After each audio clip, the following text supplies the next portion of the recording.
আসসালামু আলাইকুম। একটা স্ক্রিনশট পুরো জাতির মধ্যে গত 24 ঘন্টা যাবৎ আপনার নানান ধরনের উত্তেজনাকর পরিস্থিতি তৈরি করেছে। একদিকে ডাকসুর প্যানেলের একজন ছেলে আছে মুসাদ্দেক, এই যে লম্বা লম্বা দাঁতগুলো আছে, চুলগুলা বড়, আরেকজন হচ্ছে জুবায়ের। এই দুজন মাইরো খেয়েছে শাহবাগ থানায়। কেউ বলছেন ছাত্রদলের পোলাপাইন পিটাইছে, কেউ বলছেন সাধারণ মানুষে পিটাইছে। কেন পিটাইলো? কারণ এখানে বেশ কয়েকটি ইস্যু কানেক্টেড হয়ে গেছে। ঘটনার সূত্রপাত যে ছেলেটাকে নিয়ে, যে পোস্টকে নিয়ে, আসলে এই পোস্টটা কতটুকু সত্য মিথ্যা, ফ্যাক্ট চেক কি বলছে।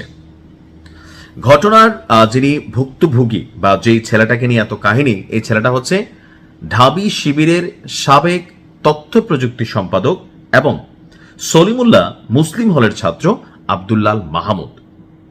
এখন এই আব্দুল্লাল মাহমুদের পক্ষে বিপক্ষে দুইটা পক্ষ তৈরি হয়েছে। এ নিয়ে ছাত্রদল ছাত্র শিবিরের মধ্যে উত্তেজনা চলতেছে, অনেক জায়গায় মারামারি হয়েছে, থানার ভিতরে গিয়েও পিটাপিটি হয়েছে, পুলিশও এটা নিয়ে ইনভেস্টিগেশন করছে। অপরদিকে যেহেতু এই ছাত্ররা ঢাকা ইউনিভার্সিটির এবং সে হলে থাকে, সো হলের প্রভোস্টের পক্ষ থেকে একটা কমিটি গঠন করে এই ছেলেকে শোকজ করা হয়েছে। কারণ আইডিটা তার, এটা স্বাভাবিকভাবে আমরা দেখছি।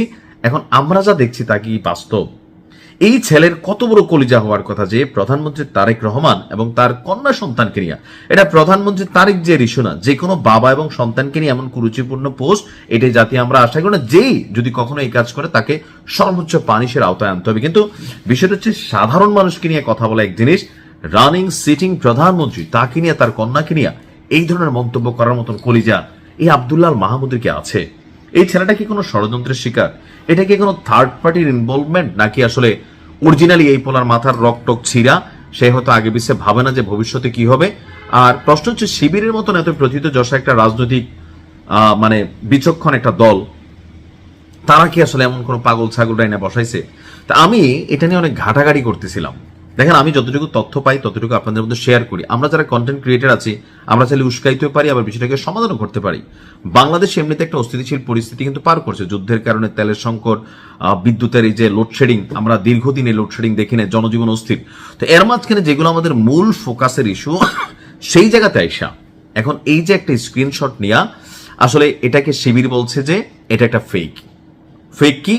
যে যেই আইডি থেকে আপনার এই আব্দুল্লাল মাহমুদের ছবি সম্বলিত পোস্টটা শেয়ার করা হয়েছে, এই আইডিটা তার না। আবার এখানে একটা প্রশ্ন দাঁড়ায়, যদি তারই না হয়, তাহলে ঢাবি যেই হলের প্রভোস্ট যিনি আছেন, তারা যখন একটা শোকজ নোটিস তাদেরকে দিছে, সো তারা কি নিজস্ব কোনো ইনভেস্টিগেশন করে নাই যে এই আব্দুল্লাল মাহমুদের ফেসবুক থেকে কি এটা পোস্টটা শেয়ার হয়েছে, নাকি তার নামে কোনো ফেক আইডি?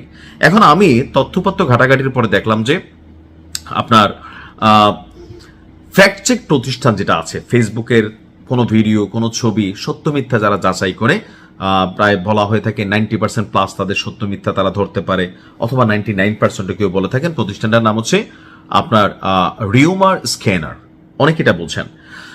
তো রিউমার স্ক্যানার বলছে যে এই ছবিটি এআই দিয়ে তৈরি এবং আব্দুল্লাহ আল মাহমুদের নামে ভুয়া স্ক্রিনশট বানানো হয়েছে, যেটা নিয়ে এই মুহূর্তে পুরো দেশ অস্থির। আর মাহমুদ ডাকসু নির্বাচনে শিবিরের প্যানেলের সদস্য প্রার্থী ছিলেন। বিজ্ঞপ্তিতে বলা হয়েছে যে এই ঘটনা তদন্তের জন্য একটা কমিটি গঠন করা হয়েছে এবং কর্তৃপক্ষ আগামী 48 ঘন্টার মধ্যে এই ঘটনার প্রতিবেদন জমা দিতে বলেছেন। এখন আমার কাছে মনে হয় যে এখানে একটা থার্ড পার্টি ইনভলভমেন্ট থাকতে পারে। তো কেউ কেউ ভাসুরের নাম প্রথমে বলে দিচ্ছেন যে না ভাই, এটা ছাত্রলীগের কাম, বউ একটা এটিএ বানাইয়া বিএনপি, জামাত অথবা শিবির ছাত্র দলে লাগাই দিছে। তো দুই দল কি ঘাস খায়, বোকা যে ছাত্র দলের এরকম একটা, ছাত্রলীগের এরকম একটা কাজ করলার তারাই ফাঁদে পা দিল। এখন এইটার রহস্যটা রিউমার স্ক্যানার বলছে এটা ভুয়া, কিন্তু ছাত্রদল অস্বীকার, তারা মানতে নারাজ যে না ভাই, এটা ভুয়া হইতে পারে না, এটা মাহমুদি করছে। এখন আসলে কি শিবির এমন ঘটনা করতে পারে? অনেক ক্ষেত্রে মনে হয় পারে, অনেক ক্ষেত্রে আমার মনে হয় পারে না। ওই যে মোসাদ্দেক যে ছেলেটা মাইর খেয়েছে, সে কেন মাইর খেলো দেখেন, সে শিবিরের সাথে কানেক্টেড না, বাট ডাকসু সংশ্লিষ্ট, তারা অনেকে শিবিরেরই বি টিম সি টিম বলে থাকে।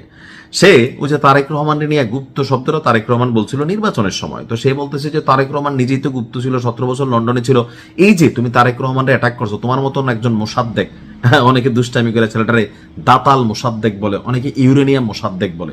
তো এই যে জনাব তারেক রহমান রে তুমি যখন মানে একটা কোথাকার কে, ডাকসুর একটা কি একটা ভিপি বা পদ হইলো, আমরা ভাবতাম যে একটা লেভেলের, তো তুমি একটা বাবা একটা পোস্ট পাইছো, জনগণ তোমার পোলাপাইন ভোট টোট দিছে, তুমি জানো তারেক রহমানের নিয়ে হিট করবা, তো ছাত্রদল ছাত্র যারা আছে যুবদল এরা কি বৈশাখ বৈশাখ পানি খাবে?